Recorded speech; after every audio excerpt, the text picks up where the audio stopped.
lot of people say they want to do something, but if they don't have the passion and the conviction for it, they're never going to get to do it. And if they do get to do it, they're not going to be very successful at it. We have a lot of people who feel like they're in sales or advertising or client services, and they want to move into a more strategic role in marketing.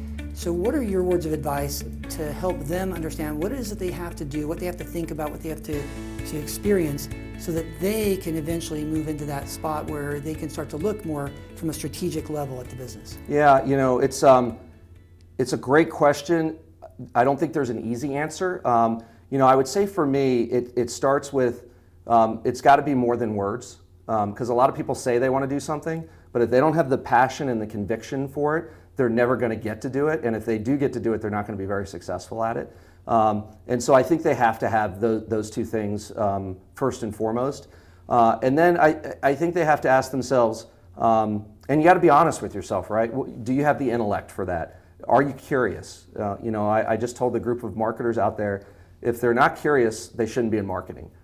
Because I think curiosity is one of the great fuels of great marketers. And because at the end of the day, marketing is all about getting a consumer to do what you want them to do and respond to a message or something. And to be in the strategic area of marketing, it's got to be driven by a great degree of curiosity and a passion for analytics, because you really do spend a lot of time studying the math, studying the consumer, and then you got to tell somebody that's what you want to do. Big decisions. You make big decisions. Sometimes. And you've made a lot of big decisions, and they're big, whether they turned out well or not. You have to make big decisions. What goes into your process, your thought process, when you're making huge decisions that really are going to affect the company in a large way? Yeah, you know, and it's funny, I spent a lot of time talking to my team about this very thing, maybe articulated a little differently, but you know, one, we need the best information that we have available. You know, I'd be lying if I said I never made a decision without a lot of information, because I have. Sometimes that's what we get paid for, is our gut and our intuition.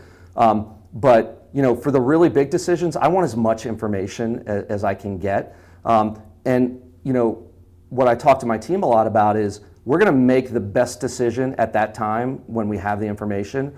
But we also have to be open to the fact that after we make that decision, we might get new information. And if we get new information, it might tell us that maybe that wasn't the best decision. We have to have the courage to undo that decision or make another decision that charts another course for us. And so, but it's all driven by the data that's available and the experiences around the table when we make these decisions.